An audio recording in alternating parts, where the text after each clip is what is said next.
এই অখিল গগৈ ডাঙৰীয়াৰ কাষলৈকে মই প্ৰথম এতিয়া যাব বিচাৰিছোঁ। গগৈ ডাঙৰীয়া, আপোনাক মই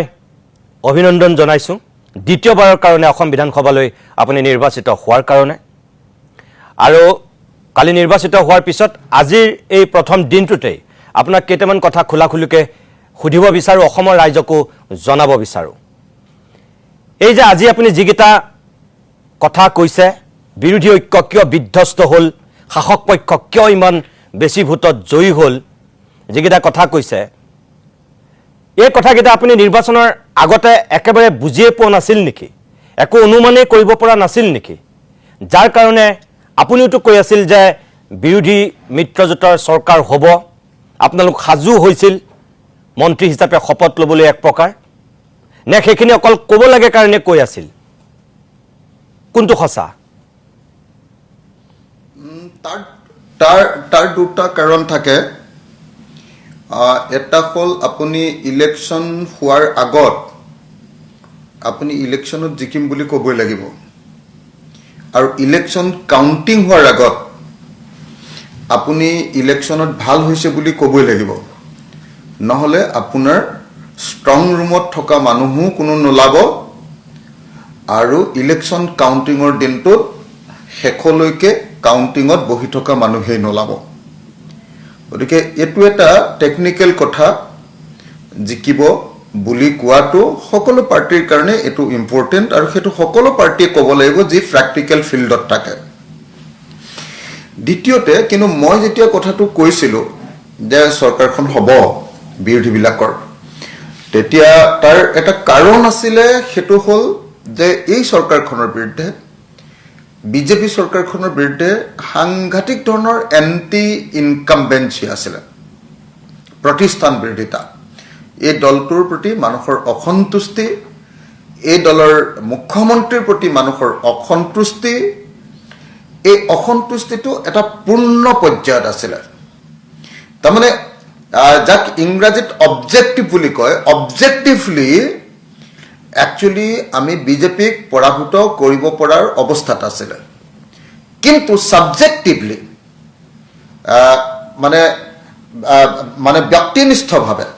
বিষয়নিষ্ঠভাৱে একদম মানে আপোনাৰ কামটো হ'বৰ কাৰণে উপযুক্ত সময় হৈছিলে। কিন্তু কি কয় আপোনাৰ বস্তু কি বিষয়নিষ্ঠভাৱে আমি যি ধৰণে কাম কৰিব লাগিছিলে, আমি মানুহবিলাকে যি ধৰণে কাম কৰিব লাগিছিলে, সেইটো আমি ঠিকমতে কৰিব নোৱাৰিলোঁ। কিয় নোৱাৰিলে? বিজেপিয়ে কিয় ভালকে কৰিলে। কিয় নোৱাৰিলে আপোনালোকে? নোৱাৰাৰ কাৰণকেইটা যদি আপুনি মোক সোধে তেতিয়াহ'লে মই কৈ দিব পাৰিম। কওকচোন। তো বিজেপিৰ প্ৰিপেৰেশ্যনটো খুব ভাল আছিলে। তেওঁলোকৰ 5টা পেকেজ আছিলে, 5টা পেকেজ। 1 নম্বৰ পেকেজটোত আছিলে ডিলিমিটেশ্যন, এছআৰ, হিন্দু মুছলমান, হিন্দু মুছলমান, হিন্দু মুছলমান, হিন্দু মুছলমান চিয়ৰ, উচ্ছেদ, বাংলাদেশী বহিষ্কাৰ। এই গোটেইবিলাকৰ জৰিয়তে অসমত এটা সাংঘাতিক ধৰণৰ কি কৰা হৈছিলে, এটা আপোনাৰ কি বুলি কয় এইটোক, আপোনাৰ সাম্প্ৰদায়িক শ্ৰেণী বিভাজন এটা সম্পূৰ্ণৰূপে গঢ়ি তোলা হয়, পলাৰাইজেশ্যন তৈয়াৰ কৰি দিয়া হয়। পলাৰাইজেশ্যনটো কৰিবৰ কাৰণে মই আপোনাক দেখুৱাইছোঁ যে ডিলিমিটেশ্যন ভালকে বুজি উঠিব লাগিব মানুহে, যে একদম সমষ্টিবিলাক এনেকুৱা হিচাপত ভাগ কৰি দিলে যে আগতে হিন্দু মুছলমান চব লগ লাগি থাকে। তেতিয়াহ'লে কি হয়, মুছলমান মানুহৰ ভোটো পায়, হিন্দু মানুহৰ ভোটো পায়। কিন্তু হিমন্ত বিশ্ব শৰ্মাহঁতে হিন্দু মুছলমান মুছলমানে দেশখন খালে গোটেই চিঞৰি থাকি কি কৰি দিলে, যে সমষ্টিবিলাক হিন্দু প্ৰধান কৰি দিলে আৰু মুছলমান প্ৰধান কৰি দিলে। মুছলমান প্ৰধান সমষ্টি হৈ গ'লগৈ 22টা, আৰু বাকী সমষ্টিবিলাক হিন্দু প্ৰধান কৰি দিলে। এতিয়া এই যে হিন্দু মুছলমান কৰি এই কামটো কৰিলে, কামটো কৰাৰ ফলস্বৰূপে কি হৈ গ'ল, যে তাত মানে আপোনাৰ এটা পাৰ্টিয়ে মানে ইলেকশ্যনত জিকাৰ কাৰণে অন্যান্য যিবিলাক মানে স্বাভাৱিক যিবিলাক কাম কাজ কৰে, সেই কাম কাজবিলাকৰ জৰিয়তে জিকিব নোৱাৰা পজিশ্যন কৰি দিলে।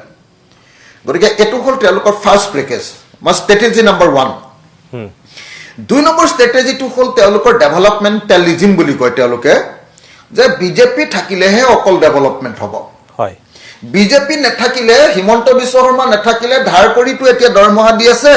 হিমন্ত বিশ্ব শৰ্মা নাথাকিলে দৰমহাও নাপাব মানুহে আৰু সেই ডেভেলপমেণ্টেলিজিমৰ প্ৰতীকটো ৰূপে তেওঁলোকে ব্যৱহাৰ কৰিছিলে অভাৰব্ৰিজ বিলাকক সেই অভাৰব্ৰিজ সেইটোৰ জৰিয়তে তেওঁলোকে টাউন বিলাকত ডেভেলপমেণ্টেলিজিমটো প্ৰচাৰ কৰি আছিলে 3 নম্বৰ বস্তুটো হৈ আছিলে যে তেওঁলোকৰ বেছিক যিটো আইডিঅলজি গোটেই ভাৰতবৰ্ষত তেওঁলোকে যিটো কৰে যাক ইংৰাজীত কয় আল্টা নেশ্যনেলিজিম বুলি উগ্ৰ ৰাষ্ট্ৰীয়তাবাদ তাৰমানে অকল বিজেপিত থাকিলেহে ৰাষ্ট্ৰীয়তাবাদী হ'ব পাৰে জয় শ্ৰীৰাম ক'বই লাগিব ভাৰত মাতা কি জয় ক'বই লাগিব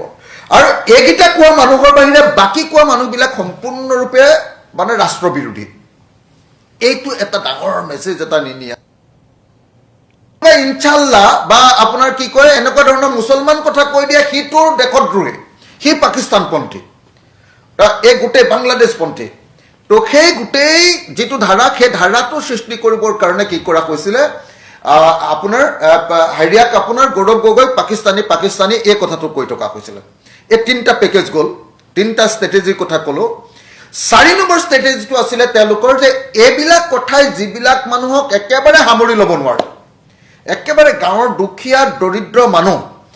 যি টিভিও নাচায় যি মোবাইল ফোন চাইও তেওঁলোকৰ সিদ্ধান্ত গ্ৰহণ নকৰে যিবিলাকৰ জীৱন যাত্ৰা অকল কাম বন এইবিলাকৰ মাজত যায় সেই মানুহবিলাকৰ কাৰণে তেওঁলোকে অৰুণোদয় এটা পেকেজ কৰিছিলে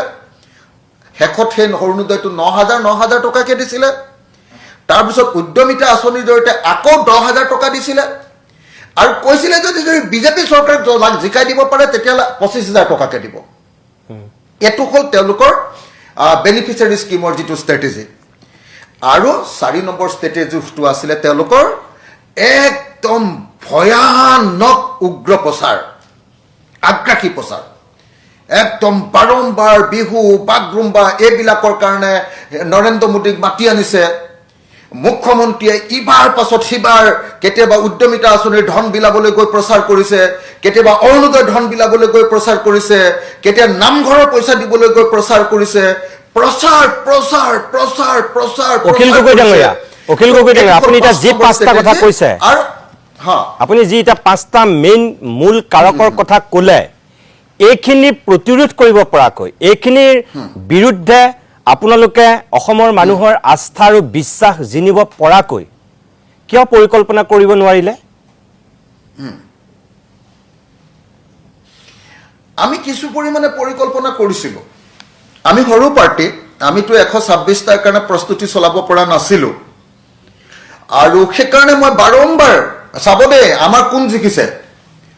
আমি সেই দুটা মানুহ জিকিছো যি দুটা মানুহে আমি পাৰ্টিৰ ভিতৰত খাৰাংখাজ কৈছিলো যে কংগ্ৰেছক নোহোৱাকে আমি অকলে জিকিব লাগিব কংগ্ৰেছৰ লগত গ'লে আমি গেলি যাম কংগ্ৰেছৰ লগত গ'লে ভৱিষ্যতৰ মানুহে আমাক গ্ৰহণ নকৰিব কংগ্ৰেছৰ লগত গ'লে আমাক মুছলমানপন্থী বুলি ক'ব আৰু কংগ্ৰেছৰ লগত গ'লে পুৰণি দুৰ্নীতিবিলাক মূৰ দাঙি উঠিব সেইবিলাকে তেওঁলোকক আক্ৰমণ কৰিব আৰু আমাকো কংগ্ৰেছী বুলি ক'ব সেইকাৰণে মই বাৰম্বাৰ আমাৰ পাৰ্টিৰ ভিতৰত কৈছিলো যে নাই কংগ্ৰেছৰ লগত এলায়েন্স হ'ব নালাগে কোনো পধ্যে হ'ব নালাগে আৰু মই কৈছিলো যে মোৰ শিৱসাগৰত মই কংগ্ৰেছৰ লগত এলায়েন্স নকৰাকে অকলে মই ইলেকশ্যনত জিকি দেখুৱাম আৰু মই সেই প্ৰস্তুতিটো চলাইছিলো গতিকে মই জিকিলো 2 নম্বৰ সেই প্ৰস্তুতিটো চলাইছিলো আমি নাও পইচাত সেইটোত আমি টিকেটেই নাপালো 3 নম্বৰ আমি সেই প্ৰস্তুতি চলাইছিলো ঢিঙত সেইটোত আমি টিকেট পালো আৰু সেইটোত জিকিলো আমি 4 নম্বৰ প্ৰস্তুতি চলাইছিলো মন্দিয়াত সেইটো আমাক টিকেটেই নাপালো আমি যেনেকৈ ধৰণে যিবিলাক আমি আমাৰ সেই প্ৰস্তুতি আছিলে য'ত আমি ভাবিছিলো যে আমি বুথ কমিটি বনাইছো আমাৰ আঞ্চলিক কমিটিবিলাকক শক্তিশালী কৰিছো আমি একদম টেকনিকেল টিমবিলাক তৈয়াৰ কৰি লৈছিলো য'ত এইটো কৰিবলগীয়া আছিলে সেই কথাবিলাকত আৰু দুটা ঠাইত কৰিছিলো মৰিয়নি আৰু মাৰ্ঘাৰিটাতো আমি খুব ভাল যুঁজ দিছো আপোনালোকে নিশ্চয় দেখিছে কিন্তু আমাৰ কেণ্ডিডেট হেক টাইমত মানে পাম নে নাপাম এই যে গৌৰৱ গগৈ পিছে ঘূৰি থাকিবলগীয়া হ'ল সেইটো কাৰণে আমি টাইম নাপালো লাষ্টৰ 3 মাহ সময় মোৰ বৰবাদ কৰি দিলে কংগ্ৰেছে যি লাষ্টৰ 3 মাহ সময় বৰবাদ কৰি দিয়াৰ কাৰণে মই যুঁজিবলৈ সময় নাপালো গতিকে মই আপোনালোকক এটা কথা কওঁ দেই যদি ট্ৰেডিশ্যনেল ধৰণে কংগ্ৰেছে যেনেকৈ ইলেকশ্যন খেলে এই ধৰণে ইলেকশ্যন খেলিলে অহা 100 বছৰলৈও বিজেপি খৰুৱাব নোৱাৰে যদি বিজেপি খৰুৱাবলৈ কয় আমি আনকনভেনশ্যনেল আমি নতুনত্ব থকা আৰু বিজেপিয়ে যিবিলাক ষ্ট্ৰেটেজি লৈ জিকে তাৰ এণ্টি ষ্ট্ৰেটেজি লৈ আমি যুঁজিবলৈ যদি আগবাঢ়ি নাযাওঁ তেতিয়াহ'লে বিজেপিক পৰাভূত কৰাটো ইমান সহজ কথা আপুনি এইমাত্ৰ যিটো কথা কৈছে আপুনি মই ভাবোঁ এটা শুদ্ধ কথা কৈছে কিন্তু তাৰ পিছতো মই আপোনাক এটা কথা কওঁ বাণিজ্যিক বিৰতি ল'ব লাগিব বিৰতি লোৱাৰ পূৰ্বে মই এই কথাটো আপোনাক কৈ লওঁ যে এই কথাকেইটাৰ লগতে আপুনি এটা কথা স্বীকাৰ কৰেনে যিখিনি আপুনি বিজেপিৰ 5টা মূল কাৰকৰ কথা কৈছিল তাৰ লগত মই আপোনাক এটা যোগ দি কওঁ যে যেনেকৈ নৰেন্দ্ৰ মোদীৰ বিকল্প হিচাপে এতিয়াও ৰাহুল গান্ধীক মানুহে মানি ল'ব পৰা নাই তেনেকৈ হিমন্ত বিশ্ব শৰ্মাৰ বিকল্প হিচাপে আপোনালোকৰ বিৰোধীৰ এজন নেতাকো এতিয়াও অসমৰ মানুহে বিশ্বাস কৰা নাই বা মানি ল'ব পৰা নাই যিটো হিমন্ত বিশ্ব শৰ্মাৰ কষ্ট কৰাৰ শক্তি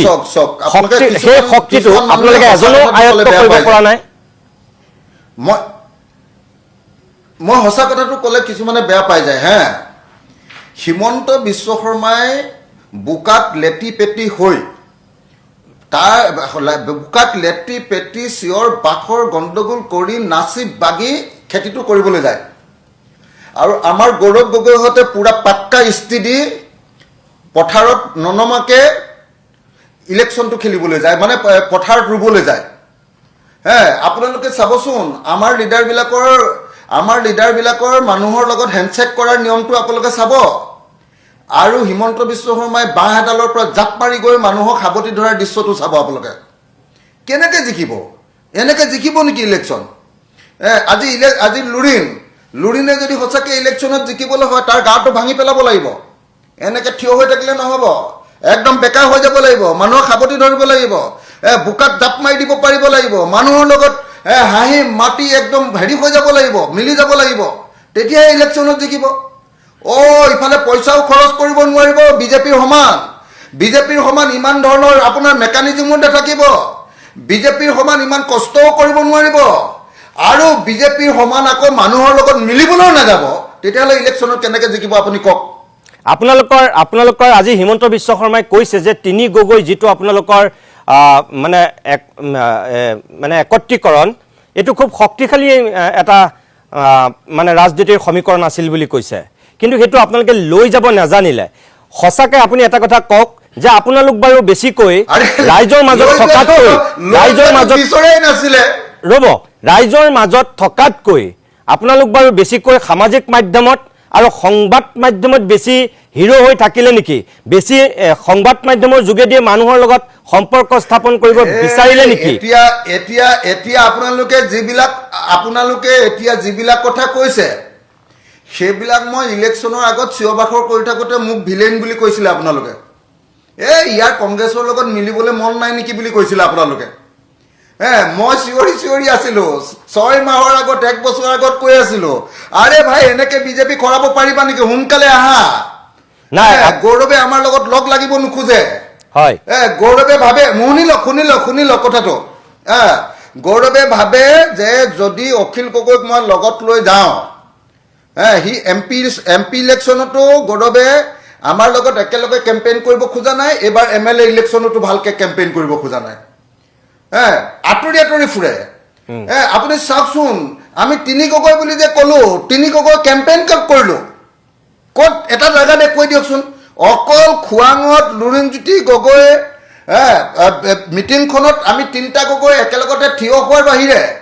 আমি একেলগতে তিনি গগৈ কোনোবা মিটিং কৰিবলৈ গ'লো নেকি এখন মিটিঙৰ কথা দেখুৱাই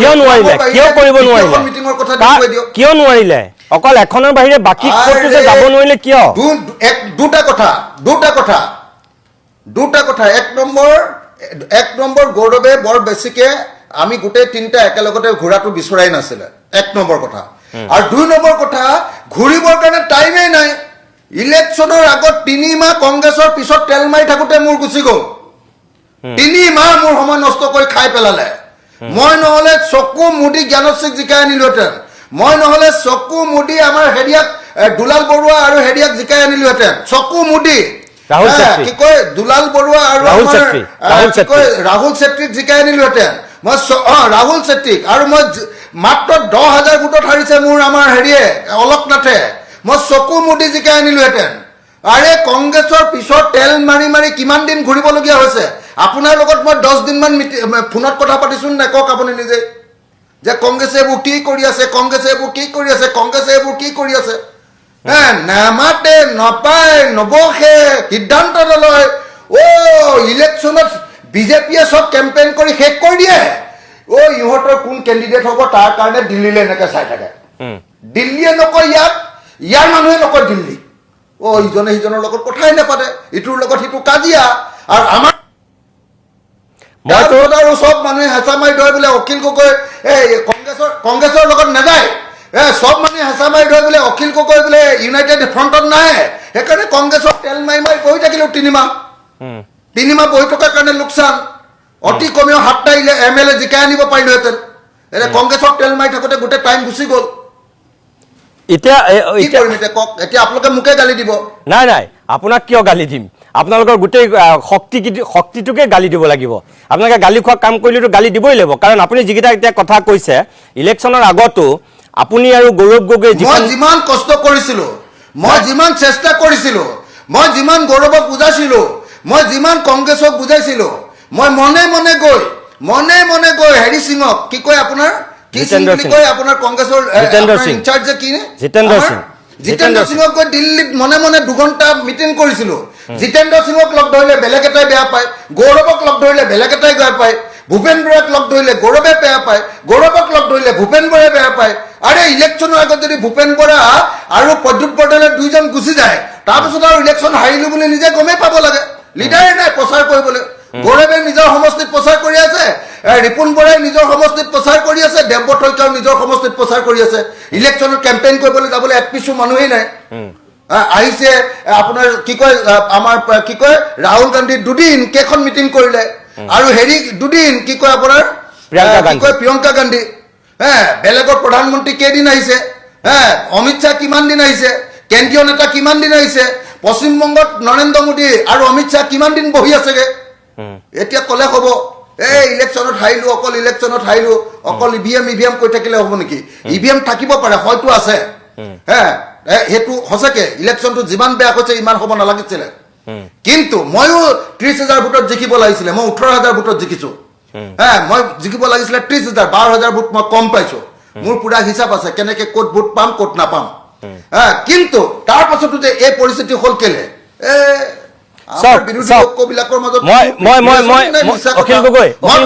মানে মোক কয় বোলে আমাৰ বিৰোধীক ক'ত বোলে বিভাজন আনি থাকে এনেকে কয় মোক চাওক মই যিখিনি শুনো আপোনাক সেইখিনি কথাকে কওঁ আপুনি যিটো কথা কৈছে আপোনাৰ লগত বহুতবাৰ কথা পাতিছোঁ এজন সাংবাদিক হিচাপে যেনেকৈ দিলীপ শইকীয়াৰ লগত কথা পাতোঁ যেনেকৈ লুৰিণজ্যোতি গগৈৰ লগত কথা পাতোঁ যেনেকৈ আগতে ভূপেন বৰাৰ লগত কথা পাতোঁ আপোনাৰ লগতো কথা পাতোঁ সকলোৰে লগত আমি সাংবাদিক হিচাপে কথা পতাটো স্বাভাৱিক আৰু আপোনাকতো ৰাইজৰ মাজত যি হৈ আছে সেই ফিডবেকটো দিলেই যে বিজেপিৰ ইমান শক্তিশালী স্থিতি সেইটোকে ক'লো যে বিৰোধীৰ ইমান শক্তিশালী বিজেপিৰ ইমান এটা মজবুত ভেটি থকাৰ পিছত আপোনালোকে ইমান বেচিজিল হৈ ইমান আপোনালোকে খামখেয়ালি হৈ আপোনালোকে কেনেকৈ মানে বিজেপিক ৰুধিব মইতো সেইটোকে আপোনাক কওঁ সদায় কৈছিলোঁ সেই কথাটো কিন্তু ভুল কথা কৈছোঁ জিকিব নোৱাৰে এনেকে কংগ্ৰেছে 100 বছৰলৈ বিজেপিক ৰুধিব নোৱাৰে 100 বছৰলৈ মই কৈ দিলো আপোনাক 100 বছৰ গৌৰৱ গগৈক আপোনালোকে বোকাত নামিবলৈ কওক এনেকে ইস্ত্ৰি পিন্ধা চোলা পিন্ধি বাহিৰৰ পৰা ৰৈ পানী দিবলৈ গ'লে ভাত নহয় খাদ্য নহয় খেতি নহয় আমি কেলে কম আপোনালোকে কওক আপোনালোকৰ বিৰোধী ঐক্যৰ নেতা তেওঁ যিবিলাকে সমালোচনা কৰে নাই এইবোৰ আমনি পালো দেই বহুত এতিয়া শুনক আপুনি কৰিয়ে ধুমুহাত যেনে তেনে শিৱসাগৰত গছজোপা জীয়াই ৰাখিলো বহুত কষ্ট কৰিয়ে জীয়াই ৰাখিলো ধুমুহা জানো সেইখিনি জানো জনাৰ পিছতে আপোনাক এটা কথা কওঁ অখিল গগৈ প্লিজ মই বিৰতি ল'ব হৈ গৈছে কেতিয়াবাই কিন্তু মই বিৰতিটো লৈ লওঁ বিৰতিৰ পিছত আপুনি উত্তৰটো দিব কিন্তু বিৰতিৰ পূৰ্বে মই আপোনাক প্ৰশ্নটো কৰিছোঁ আপুনি ধুমুহাৰ মাজতো জিকিলো বুলি কৈছে কিন্তু আজি মুখ্যমন্ত্ৰীয়ে কৈছে আপুনি জিকি অহাত মুখ্যমন্ত্ৰীৰো অৱদান আছে তাৰমানে গৌৰৱ গগৈ লুৰিণজ্যোতি গগৈ হত্যাৰ ক্ষেত্ৰত অৱদান নথকাৰ কাৰণে তেওঁলোক হাৰিলে নেকি আপোনাৰ ক্ষেত্ৰত অৱদান থকাৰ কাৰণে জিকিলে নেকি তেওঁ আজি নিজে কৈছে যে আপোনাৰ সমষ্টিত তেওঁ এবাৰো কেম্পেইনিং কৰিবলৈ নগ'ল শুনক অখিল গগৈ নাই মোৰ কথাটো শুনক তেওঁ কৈছে যে হিন্দু ডমিনেট সমষ্টিৰ ভিতৰত শিৱসাগৰে একমাত্ৰ সমষ্টি য'ত মই কেম্পেইনিং কৰিবলৈ নগ'লো বুলি কৈছে তাৰমানে ইনডাইৰেক্টলি নাই মই গগৈ ডাঙৰীয়া প্লিজ তেখেতে কৈছে গগৈ ডাঙৰীয়া আপুনি মোৰ কথাটো শুনি লওক তেখেতে কৈছে যে আপুনি জিকি অহাটো খুব জৰুৰী নহ'লে আপুনি ৰাস্তাত গৈ পেলাই প্ৰতিবাদ কৰি তেখেতে কৈছে গণ্ডগোল কৰি থাকিব গতিকে আপুনি বিধানসভাতে থকা ভাল ৰাস্তাত আপুনি প্ৰতিবাদ ধৰ্ণা কৰি তেখেতক দিগদাৰ দিয়াতকৈ তেখেতে নিজে কৈছে কেনেকে গিৰাব লাগে মই জানো আপোনালোকে গিৰাব নোৱাৰিলে নহয় আপুনি গগৈ ডাঙৰীয়া আপুনি লাইনত থাকক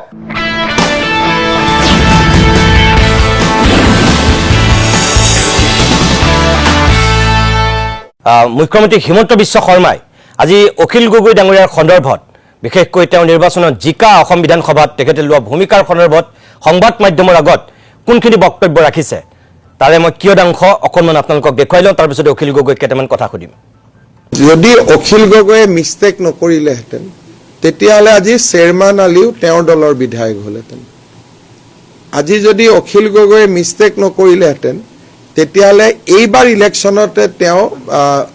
এই 19টা কংগ্ৰেছে পোৱা 19টা সিটৰ 4-5টা তেওঁই পালেহেঁতেন তেওঁ মুখটো কোৱা নাই মোৰ লগতো কথাই পাতি থাকে দেখোন তেওঁ আপোনালোকক কোৱা কথা বেলেগ মোৰ লগত কোৱা কথা বেলেগ বৰ্তমান তেওঁ নিজৰ নিৰাপত্তাত ব্যস্ত আছে এতিয়াতো তেওঁ পুলিচক ফোন কৰি আছে এস্কৰ্ট গাড়ীখন থাকিব লাগে বুলি বৰ্তমান তেওঁ সেইটো চিন্তাত আছে অখিল গগৈ বেলেগ ধৰণৰ মানুহ মোৰ আগত তেওঁ বেলেগ কথা পাতে আপোনালোকৰ আগত বেলেগ কথা পাতে কংগ্ৰেছৰ ওচৰত বেলেগ কথা পাতে তেওঁৰ কথাবিলাক একে নহয় তেওঁ বেলেগ কথা পাতি থাকে মই নাজানো তেওঁ কিয় এস্কৰ্ট লাগে আমিতো এস্কৰ্ট পাৰিলে এৰি দিয়াৰ মতলবত থাকো তেওঁ এতিয়া আইজিপিক এছবিক ফোন কৰি আছে এস্কৰ্ট কালিৰ কাৰণেতো মই এস্কৰ্টখন দি দিছিলোঁ কালি তেওঁ এনেই হুলস্থুল লগাই দিলে যে কৌশল দুৱৰীয়ে তেওঁক মাৰিব বুলি মাৰিলে নেকি তেওঁ হেডলাইনত থাকিবৰ কাৰণে কিবা কিবি কথা কৈ থাকে যোৱাকালি তেওঁ কি পৰিৱেশ কৰি দিছিলে যে তেওঁক মাৰিবই 3খন চিঠি লিখিলোঁ মই এইবোৰ কৰি থকা নাছিল জানো সৰু ল'ৰাৰ দৰে কিবা এটা কুটকুটাই থাকে আৰু যেতিয়া একো কাম নাথাকে তেতিয়া তেওঁৰ একদম সন্মানীয় বৃদ্ধা মাতৃগৰাকী কষ্ট দিয়া আৰম্ভ কৰে যেতিয়া বেলেগ একো নাথাকে তেতিয়া আমাৰো একে বয়সৰ মা আছে ইয়াত লৈ আহিব তাত লৈ আহিব কষ্ট দি থাকে মোৰ দেখিলে বেয়া লাগে লাষ্টত যেতিয়া কেইদিনমান একো কাম নাথাকে তেতিয়া সেইটো কামত লাগি যায় মইতো আজিলৈকে তেওঁক এছেম্বলিত কথা কোৱা শুনা নাই তেওঁ আমি ৰাতিপুৱা তেওঁক পীযুষে ফোন কৰি দিয়ে যে দাদা আজি কষ্টত আছো অলপ অখিলদা জমাই থাকিব তেওঁ জমাই থাকে আজিলৈকে আপোনালোকে মোক কওক যে ৰাজ্যপালৰ ভাষণ বা বাজেট বক্তৃতাৰ ওপৰত তথ্য বা গোটেইখিনি গোটাই প্ৰমোদ গগৈয়ে যেনেকে শিৱসাগৰ বিধায়ক কোন আছিল প্ৰমোদ গগৈ ডাঙৰীয়াই যেনেকে বিধানসভাত ভাষণ দিছিলে তেনেকুৱা আজিলৈকে অখিল গগৈ এটাও ভাষণ দিছে নেকি ফট কৰি উঠিব আকৌ হাঁহি দিব আকৌ ওলাই যাব আকৌ বহি দিব তেওঁতো এইবিলাক কৰি থাকে তেওঁক চাই ভাল লাগে সেইকাৰণে ময়ো তেওঁৰ সমষ্টিত কেম্পেইন কৰিব যোৱা নাইতো তেওঁৰ এগেইনষ্টত মই এটা সমষ্টিতে হিন্দু প্ৰধান এটা সমষ্টিতে কেম্পেইন কৰিব যোৱা নাই সেইটো হ'ল শিৱসাগৰ কাৰণ বিধানসভাত তেওঁক প্ৰয়োজন আছে নহ'লে ৰাস্তাত হুলস্থুল কৰি থাকিলেহেঁতেন 5 বছৰ তেওঁক নাথাকিলে ভাল নালাগিলেহেঁতেন চতুৰ নহয় ভাল লাগে তেওঁ ফেচবুক চাব গোটেইখিনি তেওঁক ভাল লাগে মুঠতে চাই পেলাই তেওঁ এই 5 বছৰ যদি এছেম্বলিত নাথাকিলেহেঁতেন এই অমুকত আন্দোলন তমুকত আন্দোলন এইবিলাক কৰি ঘূৰি ফুৰিলেহেঁতেন এতিয়া এছেম্বলিতে থাকিব তেওঁ মনত ভাবে তেওঁ এটা এছেম্বলিত বহুত ডাঙৰ ভূমিকা পালন কৰে বুলি ঠিক আছে ভাবি থাকিলে হ'ল অখিল গগৈ আমাৰ লগত এই মুহূৰ্তত সংযোগত নাই বুলি প্ৰগ্ৰাম কণ্ট্ৰোল ৰুমৰ পৰা জনাইছো তেখেত উঠি গৈছে বুলি কৈছে যেতিয়া তেখেত আহিব আমি তেখেতৰ পৰা এই কথাখিনিৰ উত্তৰ শুনিম আমি তেখেতৰ পৰা উত্তৰটো বিচাৰিম যে সঁচাকৈ হিমন্ত বিশ্ব শৰ্মাই তেখেতৰ তাত কেম্পেইনিং নকৰি তেখেতক বিধানসভালৈ নিৰ্বাচিত কৰি অনাত সহযোগিতা কৰিছিলে নেকি ধন্যবাদ ভিডিঅ'টো সম্পূৰ্ণ কৰি চোৱাৰ বাবে আৰু এনেকুৱা ধৰণৰ ভিডিঅ' নিত পাই থাকিবলৈ চেনেলটো ছাবস্ক্ৰাইব কৰি ভিডিঅ'টো এটা লাইক কৰি দিব লগতে এটা হাইপো কৰিব আৰু আপোনালোকৰ কমেণ্টবোৰ নিশ্চয় জনাব। গতিকে পুনৰ লগ পাম অন্য এটা ভিডিঅ'ত। আজিলৈ ইমানে, ধন্যবাদ।